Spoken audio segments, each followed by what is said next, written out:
Iran के साथ चल रही जंग ने न सिर्फ मिडिल ईस्ट बल्कि वैश्विक राजनीति को भी हिलाकर रख दिया।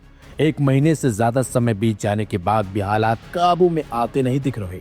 इसी बीच अमेरिकी राष्ट्रपति डोनाल्ड ट्रंप का हालिया बयान कई बड़े संकेत देता है, खासकर उनकी नाराजगी, दबाव और बदलती रणनीति को लेकर।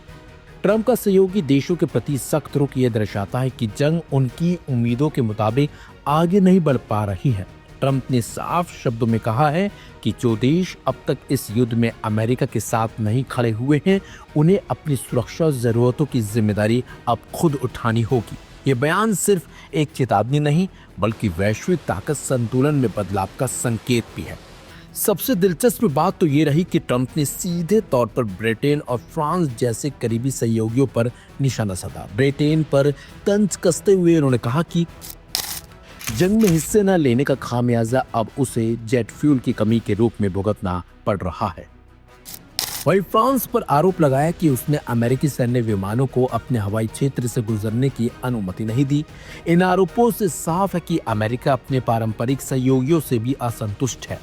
ट्रंप की दो चूक सलाहें, अमेरिका से तेल खरीदो या खुद स्ट्रेट ऑफ हॉर्मुज़ जाकर कंट्रोल हासिल करो।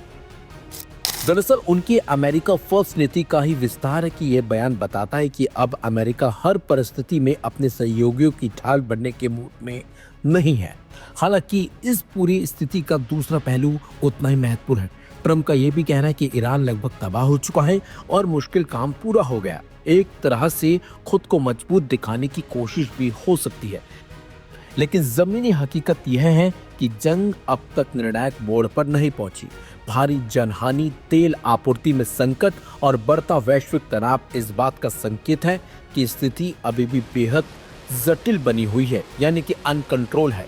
वहीं विशेषज्ञों का मानना है कि ट्रंप पर घरेलू और अंतर्राष्ट्रीय दबाव बढ़ता जा रहा है।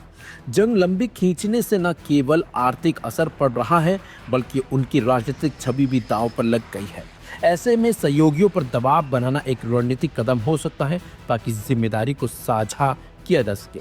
कुल मिलाकर ट्रंप का यह तीखा रुख इस बात की ओर इशारा करता है कि अमेरिका अब अकेले इस जंग का बोझ उठाने के लिए तैयार नहीं है। साथ ही साथ ये भी साफ है कि इस संघर्ष ने उनकी शुरुआती उम्मीदों पर पानी फेर दिया है। अब देखना यही होगा कि क्या सहयोगी देश आगे बढ़कर जिम्मेदारी लेते हैं या फिर ये जंग और भी ज्यादा जटिल मोड़ लेती है।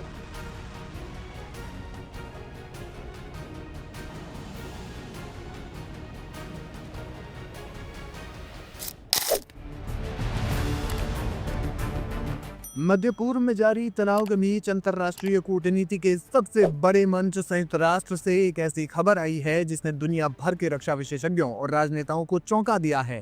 संयुक्त राष्ट्र में पैट्रियटिक विजन के मुख्य प्रतिनिधि मोहम्मद सफा ने अपने पद से इस्तीफा दे दिया है। सोशल मीडिया प्लेटफॉर्म एक्स पर अपना इस्तीफा साझा करते हुए सफा ने संयुक्त राष्ट्र की कार्यप्रणाली पर जो आरोप लगाए हैं वे न केवल गंभीर हैं बल्कि भविष्य के लिए एक डरावनी तस्वीर पेश करते हैं। मोहम्मद सफा का सबसे विस्फोटक दावा ये है कि संयुक्त राष्ट्र के भीतर कुछ उच्च अधिकारी ईरान पर संभावित बड़े हमले के बाद उत्पन्न होने वाली स्थितियों की गुपचुप तरीके से तैयारी कर रहे हैं। सफा के अनुसार संयुक्त राष्ट्र जैसी संस्था जिसका मुख्य उद्देश्य युद्ध को रोकना और वैश्विक शांति स्थापित करना है, वो केवल युद्ध के विनाशकारी परिणामों की मैनेजमेंट प्लानिंग में जुट गई है। उन्होंने आरोप लगाया कि पर्दे के पीछे अमेरिका और इसराइल द्वारा ईरान पर परमाणु हथियारों के संभावित इस्तेमाल को लेकर चर्चाएं चल रही हैं और यूएन इन हालातों के लिए जमीन तैयार कर रहा है।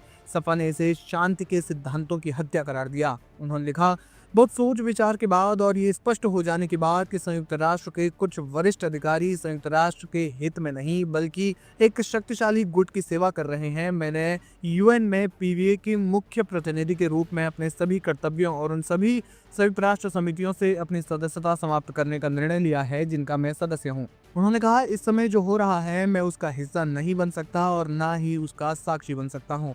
जब यूएन के शीर्ष अधिकारी गाजा में हो रही घटनाओं को नरसंहार, लेबनान में हो रही घटनाओं को युद्ध अपराध और जातीय सफाई के रूप में वर्णित करने से इनकार कर रहे हैं, ये मानने से इनकार कर रहे हैं कि ईरान पर युद्ध अंतर्राष्ट्रीय कानून के तहत अवैध है, ईरान से विश्व शांति को कोई तत्काल खतरा नहीं है और स्पष्ट रूप से इसराइल और संयुक्त राज्य अमेरिका पर अंतर्राष्ट्रीय कानून का उल्लंघन करने और युद्ध अपराध करने का आरोप नहीं लगाना चाहते हैं, प्रभावी रूप से निर्णय लेने वालों को ऐसे आरोपों से बचा रहे हैं। ये सब एक शक्तिशाली लॉबी के दबाव के कारण है। उन्होंने कहा कि 2015 से मैं संयुक्त राष्ट्र के लक्ष्यों और मूल्यों का लगातार समर्थन करता रहा हूं, जिसकी स्थापना द्वितीय विश्व युद्ध के बाद शांति और समृद्धि को बढ़ावा देने के लिए की गई थी। उस तारीख के बाद और उसी गुट द्वारा एक नई विश्व व्यवस्था थोपे जाने के बाद, जिसकी शुरुआत गजा से हुई, और जब मैंने अपनी चिंताओं को व्यक्त किया और एक अलग दृष्टिकोण पेश किया तो मुझे कई तरह की आलोचनाओं और आरोपों का सामना करना पड़ा। मुझे और मेरे परिवार को जान से मारने की धमकियां मिली और संयुक्त राष्ट्र ने मुझे छोड़ दिया। मुझ पर आर्थिक जुर्माना लगाया गया। उन्होंने कहा कि इस वर्ष की शुरुआत में वैश्विक मीडिया और सोशल मीडिया एल्गोरिदम द्वारा समर्थित वरिष्ठ अधिकारियों और प्रभावशाली राजनयिकों ने ईरान के परमाणु खतरे का दावा करते हुए एक गलत सूचना अभियान चलाया और ईरान के साथ साथ पूरे क्षेत्र में युद्ध को बढ़ावा देने के लिए युद्ध समर्थक भावनाएं भड़काई ताकि वे अपने एजेंडे को आगे बढ़ा सके। उन्होंने कहा कि इस लॉबी का इस्तेमाल आपको ये विश्वास दिलाने के लिए किया गया कि ईरान विश्व शांति के लिए एक गंभीर खतरा है। ये झूठ था और गजा में नरसंहार करने के लिए भी इसी रणनीति का इस्तेमाल किया गया था और अब लेबनान में जातीय सफाई और कब्जे के लिए भी इसी रणनीति का इस्तेमाल किया जा रहा है। संयुक्त राष्ट्र ये गलती दोबारा नहीं दोहरा सकता। उन्होंने कहा कि जब तक संयुक्त राष्ट्र महासचिव एंटोनियो गुटेरेस द्वारा बताई गई सुधार प्रक्रिया को सार्थक रूप से लागू नहीं किया जाता, मुझे खेद है कि मुझे अपने सभी कर्तव्यों को स्थगित करना होगा। सफा का इस्तीफा ऐसे समय में आया है जब इजराइल और इराक के बीच सीधी जंग चल रही है। हाल के महीनों में जिस तरह से इजराइल ने हिजबुल्लाह और हमास के नेतृत्व को निशाना बनाया है और ईरान ने जवाबी मिसाइल हमले किए, उससे पूरा क्षेत्र बारूद के ढेर पर बैठा है। विशेषज्ञों का मानना है कि सभा के दावे संकेत देते हैं कि अंतर्राष्ट्रीय कूटनीति पूरी तरह से विफल हो चुकी है और दुनिया परमाणु सर्वनाश की दिशा में आगे बढ़ रही है।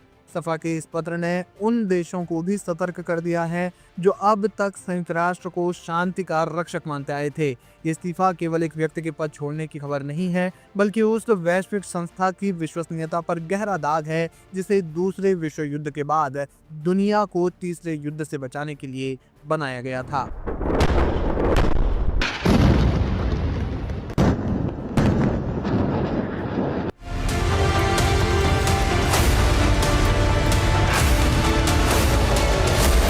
ईरान और अमेरिका के बीच बढ़ता तनाव एक अब नए मोड़ पर आ खड़ा है। खबर है कि अमेरिका जमीनी सैन्य कार्रवाई की तैयारी कर रहा है, लेकिन इजराइल ने साफ कर दिया है कि उसकी सेनाएं इसमें हिस्सा नहीं लेंगी। इजरायली चैनल 12 की रिपोर्ट के मुताबिक अगर अमेरिका ईरान में ग्राउंड ऑपरेशन शुरू करता है तो उसे मिशन अकेले ही पूरा करना होगा।